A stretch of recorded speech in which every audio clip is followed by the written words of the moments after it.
إن الحمد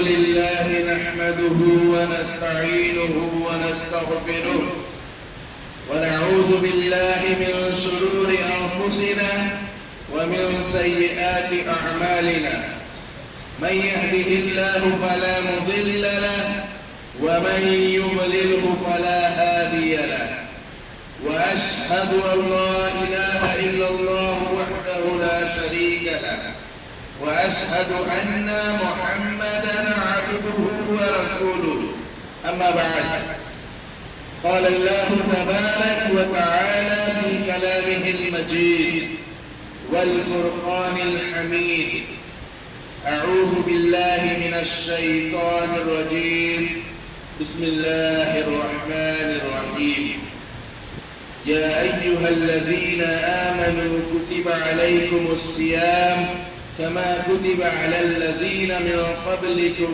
لعلكم تتقون وقال النبي صلى الله عليه وسلم من صام رمضان إيمانا واحتسابا غفر له ما تقدم من ذنبه برادران اسلام، نوجوانوں اور بزرگوں، میرے عزیز ساتھیوں، ہم اور آپ اس بات سے بخوبی واقف ہیں کہ یہ رمضان المبارک کا مہینہ ہے۔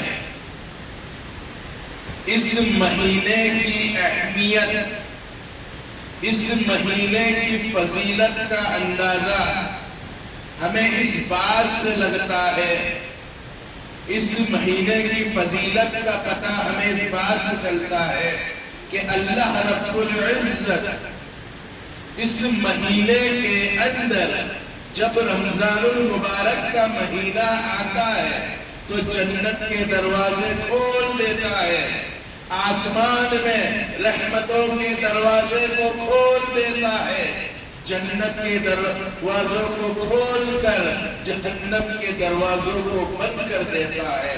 انسان کو بہکانے والا، انسان کو گمراہ کرنے والا، انسان کو رسوا کرنے والا، انسان کا سب سے بڑا دشمن شیطان مردود کو اس مہینے کے اندر قید کر لیا جاتا ہے تاکہ اللہ رب العالمین کے جو بندے ہیں وہ جست و تند ہو کر اللہ کی عبادت کرے، اللہ کی عبادت میں اس ماہ مبارک میں اپنے آپ کو مگن رکھے۔ اس لیے اللہ رب العالمین اس مہینے میں جنت کے دروازے کھول کر انسانوں کو لالچ دیتا ہے کہ تم جتنی چاہے عبادت کرو، جتنی چاہے بندگی کرو، اپنے گناہوں کی معافی مانگو، اپنے گناہوں کی مغفرت کراؤ، اس لیے کہ تمہارا اجلی دشمن، تمہارا ہمیشہ رہنے والا دشمن جو تمہیں بہکاتا ہے آج وہ بھی قید کر لیا گیا ہے اور جہنم کے دروازے بھی بند کر لیے گئے ہیں۔ آپ کو جتنی اللہ کی عبادت کرنا ہے، اللہ کی بندگی کرنا ہے کریے، اور اس مہینے میں اور مہینوں کے مقابلے زیادہ اجر دیا جاتا ہے، زیادہ ثواب سے نوازا جاتا ہے۔ اللہ رب العالمین نے اس مہینے کے اندر ایک ایسا عمل رکھا ہے، اگر انسان اس عمل کو اپنی زندگی کے اندر رمضان المبارک میں اپنی زندگی کے اندر جگہ دیتا ہے تو اللہ رب العالمین بے شمار اجر سے نوازتا ہے، بے شمار نیکیوں سے نوازتا ہے جس کی حد نہیں ہے۔ وہ مہینہ کون سا ہے؟ رمضان المبارک کے اندر روزوں کا اہتمام کرنا، روزوں کو رکھنا، اس کی بہت زیادہ فضیلت ہے، بہت زیادہ اہمیت ہے، اس کے بہت زیادہ فائدے ہیں۔ آج اس خطبہ میں، خطبہ جمعہ میں اسی روزوں کے فوائد کے تعلق سے آپ سے گفتگو کی جائے گی۔ سب سے پہلا روزے کا فائدہ کیا ہے؟ روزوں کے ذریعے انسان کے اندر اللہ کا تقوی پیدا ہوتا ہے، انسان کے اندر اللہ کا ڈر، اللہ کا خوف پیدا ہوتا ہے، جس کا نقشہ اللہ رب العالمین سورہ بقرہ کے اندر کھینچتا ہے۔ یا ایھا الذین آمنوا کتب علیکم الصیام کما کتب علی الذین من قبلکم لعلکم تتقون۔ اے ایمان والو، تم پر روزوں کو فرض کر دیا گیا ہے جیسا کہ پہلی جو امت گزری ہے ان پر بھی روزہ فرض کیا گیا تھا۔ کیوں فرض کیا گیا؟ لعلکم تتقون، تاکہ تم اللہ سے ڈرنے والے بن جاؤ، تاکہ تم پرہیزگار بن جاؤ، تاکہ تم متقی بن جاؤ۔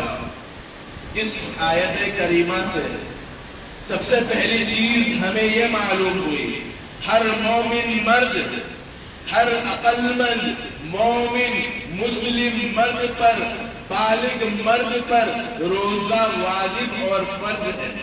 بغیر عذر شرعی کے جو شخص روزہ نہیں رکھتا ہے، روزوں کو چھوڑتا ہے، وہ گناہ کبیرہ کا ارتکاب کرتا ہے۔ اللہ رب العالمین ایسے شخص کو کل قیامت کے دن دردناک عذاب سے نوازے گا۔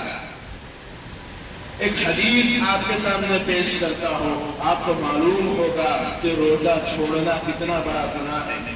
اللہ کے رسول صلی اللہ علیہ وسلم فرماتے ہیں، مجھے معراج ہوئی، میں نے ایک شخص کو دیکھا جس کو الٹا لٹکا دیا گیا ہے، اس کی بانچیں کاٹ دی گئی ہے، اس میں سے خون جا رہا ہے۔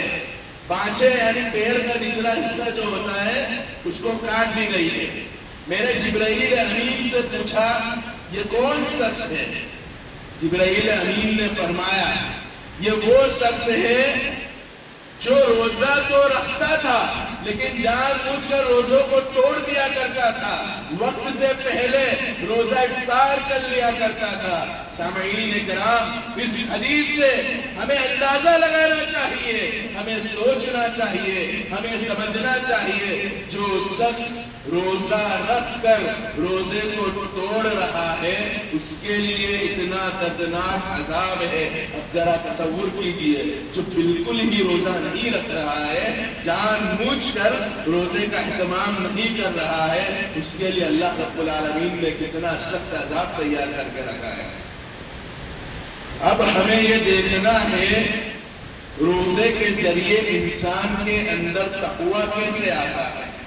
تو سب سے پہلی چیز علامہ ابن باز، ابن عثیمین کے نزدیک یہ ہے کہ جو شخص روزے کی حالت میں نماز نہیں پڑھتا ہے، نماز کا اہتمام نہیں کرتا ہے، تو ایسے شخص کا روزہ اللہ رب العالمین کے یہاں قبول نہیں ہوتا ہے۔ تو پہلی چیز انسان روزہ رکھے گا تو بس ہم اور آپ جانتے ہیں تو نماز تو پڑھے گا ہی، اسے معلوم ہے اگر میں روزے کی حالت میں نماز کا اہتمام نہیں کروں گا، میں روزے کی حالت میں نماز نہیں پڑھوں گا تو میرا روزہ اللہ کے یہاں قبول نہیں ہوگا۔ تو کوئی انسان یہ نہیں چاہے گا کہ میں فالتو میں بھوکا اور پیاسا رہوں، بلکہ انسان چاہے گا کہ میں جو روزہ رکھ رہا ہوں اس کا اجر مجھے ملے۔ تو وہ روزے کے ساتھ اگر ایک مہینے مسلسل نماز کا اہتمام کرے گا اللہ کی خوشنودی کے لیے، اللہ کی رضا کے لیے، تو وہ بندہ نمازی بن جائے گا۔ یہ روزے کی وجہ سے میرے بھائیوں بندہ نمازی بن جائے گا۔ اسی طرح روزے کا معاملہ ایسا ہے، انسان پوشیدہ طور پر کھا سکتا ہے، پی سکتا ہے، سامنے والے کو کہہ سکتا ہے میں روزے سے ہوں، لیکن اللہ رب العالمین جانتا ہے کہ یہ اگر اس نے کھایا ہے، اس نے پیا ہے تو اس کا روزہ نہیں ہے۔ تو ایسا شخص اللہ کے خوف کی وجہ سے، اللہ کے ڈر کی وجہ سے نہ کھاتا ہے نہ پیتا ہے۔ اگر وہ تصور کرتا ہے اگر میں چپکے سے کھا لوں گا، اگر میں چپکے سے پی لوں گا، اللہ دیکھ رہا ہے، اللہ رب العالمین مجھے دردناک عذاب دے گا، مجھے اس روزہ توڑنے کی وجہ سے مجھے خطرناک عذاب دے گا۔ تو اس ڈر کی وجہ سے، اس اللہ پر اعتماد اور یقین کی وجہ سے، اس روزے کی وجہ سے بندے کے اندر اللہ کا خوف پیدا ہو جاتا ہے۔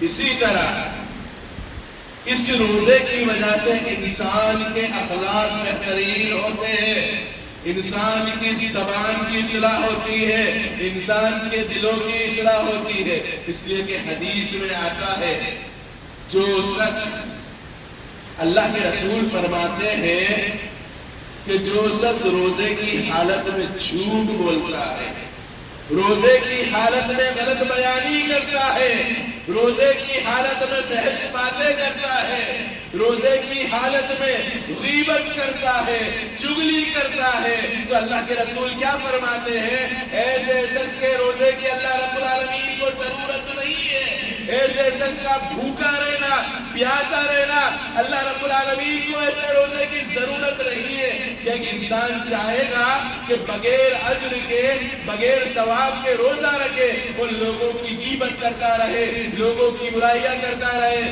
جھوٹ بولتا رہے، کاروبار میں دھوکہ دیتا رہے، کاروبار میں فراڈ کرتا رہے حالت روزہ میں، انسان نہیں چاہے گا۔ اسے معلوم ہے کہ میں روزہ اللہ کے لیے رکھ رہا ہوں، اگر میں یہ عمل کروں گا تو مجھے اجر نہیں ملے گا۔ تو اگر انسان 30 دن تک جھوٹ نہیں بولے گا، 30 دن تک غیبت نہیں کرے گا، 30 دن تک برا عمل نہیں کرے گا، 30 دن تک اپنے آپ کو اللہ کی عبادت میں مگن کر لے گا، تو انسان کے اخلاق کی بھی اصلاح ہوگی، انسان کی زبان کی بھی اصلاح ہوگی۔